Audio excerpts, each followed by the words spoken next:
God's command.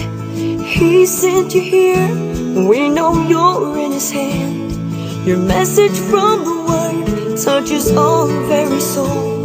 We've seen your faithfulness and we want you to know. Pastor, we love you.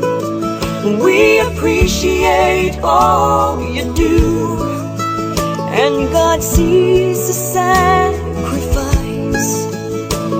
you've made for Jesus Christ. You pray for the lost, and God leads them to the cross.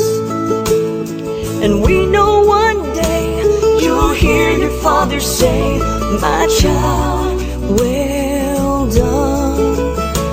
My child, well done."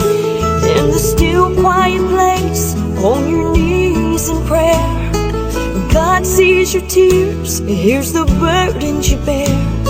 The Lord's by your side, blesses all that you do. Through the good and bad times, He'll see you through. Salamat Pastor Bong and Ma'am Vilma sa iyo. Kitudlo sa amo kada Domingo. Salamat Pastor Bong and Ma'am Vilma sa ijo pagtudlo bahin sa Ginoo. Salamat Pastor Bong and Ma'am Vilma sa pagtudlo namo about sa Ginoo. Salamat Ma'am Vilma and Pastor Bong sa ijo pagtudlo sa amo about sa Bible. Salamat Pastor Bong and Ma'am Vilma sa pagtudlo sa amo kada Domingo ng mga verse.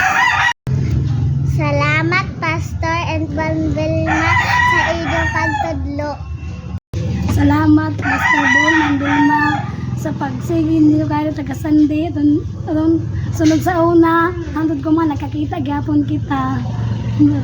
Salamat.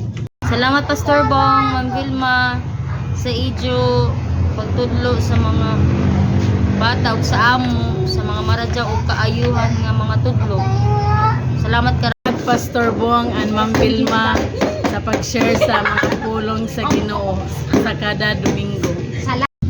Salamat Pastor Bong ug Ma'am Vilma sa pagsige ninyo kari sa amo baybay parola ug ang pagtudlo ninyo maayong kuan sa amo mga bata na nakailan na sila kun unsay Ginoo o kami sad na mga ginikanan. Salamat Karajaw. Salamat Pastor Bong ug Ma'am Vilma sa pagtudlo sa Bible verse sa among mga bata matag Domingo. Salamat Pastor Bong and Ma'am Vilma sa inyong pagtudlo na lain-lain na verse taga Domingo.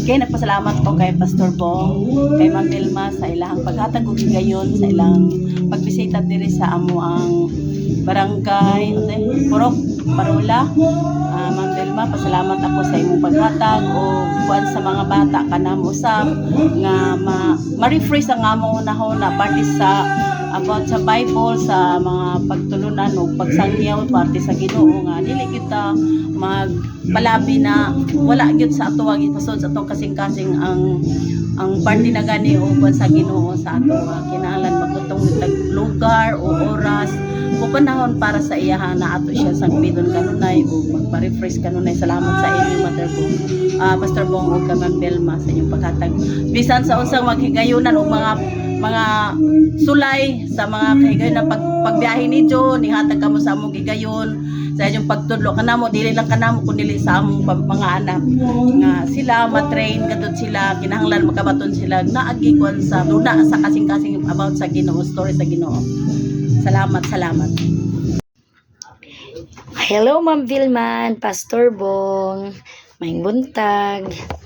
I would like to say thank you Gajud Karajaw thank you Karajaw tungod kay taghimo ka mo ng Ginoo na isa sa mga instrumento.